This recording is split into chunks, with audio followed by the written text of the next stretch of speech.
पाखरे रहिला धर्मेंद्र को सुनेली स्वप्न बौली गला राष्ट्रीय सभापति हेबार मिठा आशा। केन्द्र हाईकमांड करिले बड़ खेल स्थगित निर्वाचन शक्तिशाली हेले नडा झाउली गले केन्द्रमंत्री धर्मेंद्र प्रधान। फिका पड़ा केन्द्र शिक्षा मंत्री का बड़ स्वप्न गत 6 मास धरी बीजेपी जातीय अध्यक्ष किए हेब से विषय राजनैतिक महल रे भिन्न भिन्न आलोचना चली। एही पदवी पई दौड़े अनेक नाम आग को आसी आउ एहारी भितरे ओडिया पुओ केन्द्र नामजदा विभागर मंत्री भावे निजर दक्षता प्रतिपादित करिसंती। सर्वदलीय जनदूत नेता धर्मेंद्र प्रधान का नाम मध्य बेस चर्चा रे थिला आउ तांकर स्वर्गत पितांक मृत्यु परे लोकप्रियता केते ताहा जणा पड़िथिला।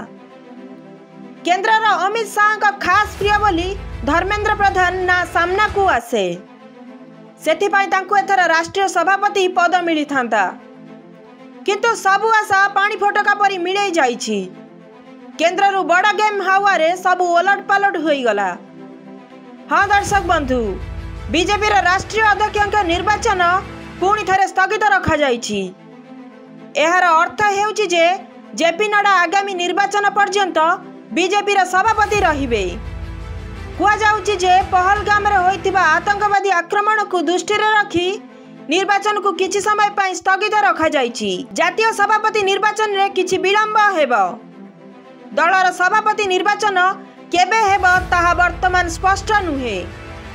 आपण को कहि रखुछि जे बीजेपी पूर्वरु आसन अर्थात मे मासरे जातीय अध्यक्ष निर्वाचन करने को जाउथिला किंतु पहलगाम आक्रमण परे एबे ही निर्वाचन को स्थगित रखिबाकू निष्पत्ति निया जाइछि। कुआ जाउछि जे केन्द्र रे क्षमता रे थिबारु बीजेपी वर्तमान पहलगाम आक्रमण उपरे निजर संपूर्ण ध्यान केंद्रित करने को चाहुछि। तेणु किछि दिन परे दलर सभापति निर्वाचन करा जिबा उपरे एक सहमति प्रकाश पाइछि। गत वर्ष ठारू अनुमान करा जाउछि जेपी नड्डा पूर्वरु बीजेपी सभापति पद वर्तमान केंद्र गृह मंत्री अमित शाह पाखरे थिला। तथापि केंद्र मंत्री हेबा परे शाह 2019 मसीह रे जगत प्रकाश नड्डा को पद हस्तांतर करथिले।